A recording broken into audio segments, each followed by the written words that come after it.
Hello guys, welcome to my channel. It's Mansi Bhagat and you are watching study with unicorn. तो अभी हम पढ़ने वाले हैं MSOE 004 का unit 8 ancient medieval and colonial cities के स्टडीज़ हम पढ़ेंगे। इस केस स्टडी में हम emergence of city of Ujjain के बारे में पढ़ेंगे, शाहजहानाबाद के बारे में पढ़ेंगे, ठीक है, जो 17th सेंचुरी में आया था। एंड उसके बाद कोलकाता के बारे में पढ़ेंगे। ओके, तो सबसे पहले मैं बात करना चाहूँ कि देखो, इंडिया में अगर इंडिया की बात की जाए तो अर्बन सेंटर्स जो है वो एमर्ज हुए थे 2500 BC में इंडिया में।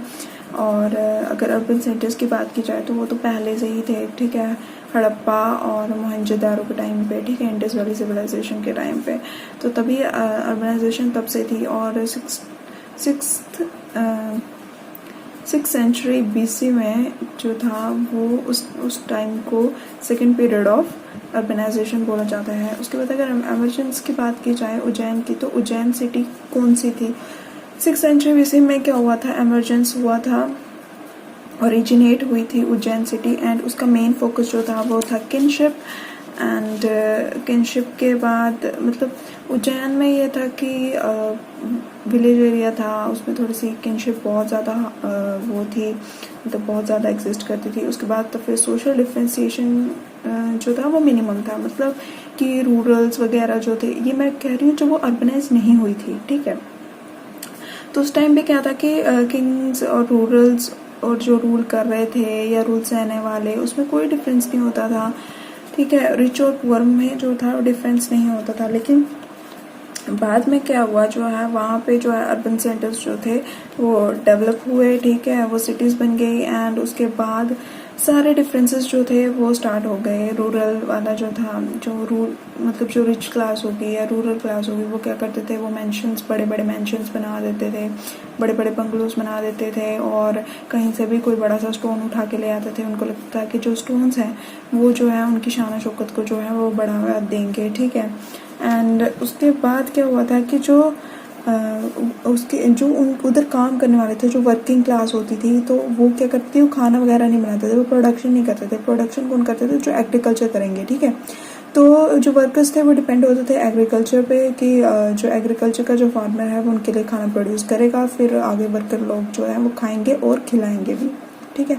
उसके बाद अगर प्री हिस्टोरिक मतलब हिस्ट्री की अगर बात की जाए उज्जैन की, तो एग्रीकल्चर जो था उसका मेन हिस्ट्री जो था वो एग्रीकल्चर था, ठीक है। एग्रीकल्चर मैं इसका अगर स्टोरी बताऊं तो एक्चुअली हुआ क्या था कि छोटी छोटी पॉकेट्स थी विलेज की, वो एग्रीकल्चर का काम करती थी। वो धीरे धीरे एक्सपैंड होने लगी। एक्सपैंड होने के बाद वो डिसअपीयर हुई, डिसअपीयर के बाद फिर से वो रीअपीयर हुई, ठीक है। और जब वो रीअपीयर हुई तो उनके पास क्या थे, फाइन टूल्स थे, स्टोन्स थे, ठीक है, जिससे क्या हुआ कि उनको एग्रीकल्चर करने में आसानी होती थी। और उसके बाद क्या हुआ कि उनका जो एग्रीकल्चर था वो एक्सपैंड होना शुरू हो गया, ठीक है। एंड उसके बाद अगर हम डिजर्शन, ठीक है, desertion of agriculture settlement and resettlement around Ujjain. अब इसमें क्या था कि जो देखो, जब क्या हुआ, छोटे छोटे विलेज जो थे वो एक्सपैंड होने शुरू हो गए, ठीक है, फिर वो डिसअपीयर हुए, फिर वो रीअपीयर हुए। फिर उसके बाद उनके पास एडवांस टेक्नोलॉजी थी, ठीक है, उनके पास अच्छे अच्छे टूल्स थे, अच्छे अच्छे स्टोन्स थे। एंड उसके बाद हुआ क्या कि जब उन्होंने देखा ये चीज़, ठीक है, उस टाइम पे रूरल्स जो थे वो अपने में मतलब क्लासिफिकेशन उनमें आ गई थी। तो क्या करते थे कि जो पावरफुल लीडर्स थे ना, जब विलेज एक्सपैंड होने लगे तो वो बढ़ने लगे, जैसे महाराष्ट्र की तरफ बढ़ने लग पड़े, मध्य प्रदेश की तरफ, क्योंकि उज्जैन किस में है, मध्य प्रदेश में है। तो उसमें अगर जब वो बढ़ने लगे तो हुआ क्या था कि जो पावरफुल लीडर्स होते थे वो फोर्स करते थे उन लोगों को कि हाँ भाई आप हमारे इधर जो है वो सेटलमेंट पे आओ। लेकिन उसका क्या रीज़न होता था, वो इसलिए क्योंकि उनकी फोर्टिफिकेशन मतलब कि समझ लो कि जैसे चाइना ने वॉल ऑफ चाइना बनाई हुई है प्रोटेक्टिंग, और उन्होंने फोर्टिफिकेशन की हुई है, ठीक है। तो वो ये सोचते थे कि ये गरीब लोग हैं, ठीक है, और इनके ये बहुत ज़्यादा एक्सपैंड हो रखे हैं, तो ये कहीं ना कहीं हमारी चीज़ों को जो है वो प्रोटेक्ट करेंगे। तो उन्होंने क्या करते थे कि वो अपने आगे पीछे जो थे वो ज़्यादा फोर्टिफिकेशन करवा लेते थे, क्योंकि ये है तो गरीब ही थे, पुअर क्लास ही थी, ठीक है। उसके बाद क्या हुआ कि ये दो प्रोसेसेस जो थे वो उज्जैन में देखने को मिले। एक था concentration of large number of village, और एक था village cover more modern district. देखो इसमें क्या था कि एक तो राजा ने क्या किया, अपने जो जितना भी उसका मेन कैपिटल था, कैपिटल के अराउंड जो है इन्होंने लोगों को, मतलब लार्ज नंबर ऑफ विलेज को जो है वो बसा लिया। लेकिन उज्जैन जो एरिया था, उज्जैन एरिया जो था वो मॉडर्न डिस्ट्रिक्ट को जो था वो कवर करता था, ठीक है। एंड उसके बाद अगर लिटरेरी डिस्क्रिप्शन की बात की जाए उज्जैन की, तो 6 सेंचुरी में उज्जैन जो थी वो एमर्ज हुई, ठीक है, एज अ पावरफुल किंगडम, ठीक है, जिसको हम अवंती महाजन पदास बोलते हैं। और उसके बाद ये एक इम्पॉर्टेंट अर्बन सेंटर रहा है, ठीक है। और उसमें क्या होता था कि अगर इम्पोर्टेंट सेंटर रहा है तो इसमें क्या होता था कि मार्केटिंग बहुत होती थी, ठीक है, मार्केटिंग एक्सपोर्ट इंपोर्ट का बहुत काम चलता था। और मतलब डिफरेंट चीज़ें, ब्लैंकेट्स हो गया, मतलब बहुत ज़्यादा ट्रेड होता था। और एक्सपोर्टर जो थे वो ये इसका सामान जो था वो ग्रीस और रोम में जाता था। मोस्ट ऑफ द टाइम जो प्रेशियस स्टोन्स थे वो ग्रीस और रोम में भेजे जाते थे। और जो वर्शिप होती थी वो महाकाला और कामदेव की वर्शिप होती थी। और कादम्बरी बुक में बाना भट्टा ने इसको बहुत ब्यूटीफुली बताया है कि ये बहुत अच्छे लोग रहते थे, ठीक है, बहुत ब्यूटीफुल सिटी थी, पिलर्स थे, ये थे वो थे, मतलब जिंदगी भर की इसने जो है बाना भट्टा ने जो है तारीफ की हुई है उज्जैन की अपनी बुक में। एंड उसके बाद आ जाता है शाहजहानबाद, ओके। एंड शाहजहानबाद जो था वो 17th सेंचुरी में आया, ठीक है। ये दिल्ली की एक सिटी का नाम है, आप ये मत समझना कि न्यू दिल्ली को शाहजहानबाद बोलते हैं, ऐसा नहीं है, उसकी सिटी है न्यू दिल्ली की। एंड वो न्यू दिल्ली उस टाइम पे मॉडर्न कैपिटल ऑफ इंडिया वो हमेशा से रही है, चाहे तुम पांडवा के टाइम पे बोल दो या अशोका के टाइम पे बोल दो या टर्क से आए जो किंग्स जो मुगल्स आए थे तो उनके बारे में बोल दो। शाहजहानबाद जो था वो क्या था, एक लास्ट भी मॉडर्न सिटी ऑफ दिल्ली था, ठीक है। शाहजहान ने क्या किया था कि अपनी कैपिटल जो थी उसने, क्योंकि उधर अटैक वगैरह हो गया था, तो उसने क्या किया था कि आगरा से दिल्ली की तरफ जो थी वो उसने शिफ्ट कर दी थी अपनी कैपिटल, ठीक है, अपने किंगडम की। उसके बाद जो आर्किटेक्चर था, अगर आर्किटेक्चर में अगर देखा जाए तो हाँ, उधर बड़ी बड़ी मार्केट्स बनाए हुए थे, बड़े बड़े रोड्स थे। एंड मेन जो उनका एक बोल सकते हैं एक आई कैचिंग आर्किटेक्चर अगर देखा जाए तो वो रेड फोर्ट था। रेड फोर्ट में वो बहुत काम करते थे शाहजहां, उन्होंने अपनी पूरी फैमिली वहाँ पे बसाई हुई थी, वहाँ पे असेंबलीज होती थी, वहाँ पे डिस्कशंस होते थे, वहाँ पे सेलिब्रेशंस होती थी, तो बहुत कुछ होता था रेड फोर्ट में। एंड उसके बाद जो मार्केट इन द सिटी थी, तो 2 मार्केट्स थी, एक चांदनी चौक थी, एक फैज़ बाजार था।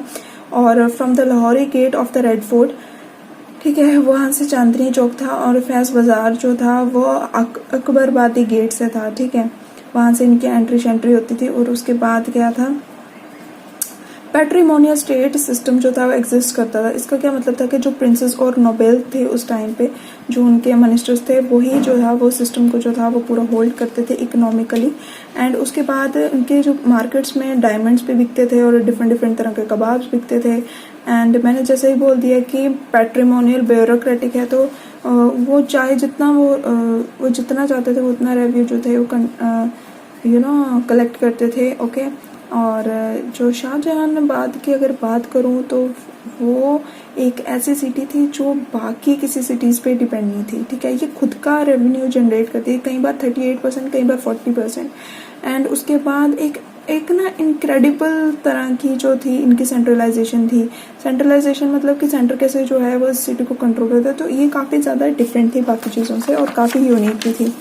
एंड उसके बाद अगर कोलकाता की बात की जाए तो कोलकाता जो थी वो ब्रिटिश ने फाउंड किया था, ठीक है, ये कैपिटल है वेस्ट बंगाल की, हुगली रिवर पे ये लोकेटेड है। उसके बाद अगर कंस्ट्रक्शन जो था वो फोर्ट विलियम का हुआ था, जहाँ पे जो ब्रिटिशर्स थे अपने ट्रूप्स रखते थे। उसके बाद क्या था, ब्रिटिश की डोमिनेशन अगर देखी जाती थी तो वो इसी जगह में देखी जाती थी, ऑल्दो ये एक स्लम एरिया भी था, ठीक है। और वहाँ पे ये भी देखा गया कि उन्होंने जो था बहुत सारे लीडर्स जो थे वो सती प्रथा को जो थे वो बैन करने में लगे हुए थे।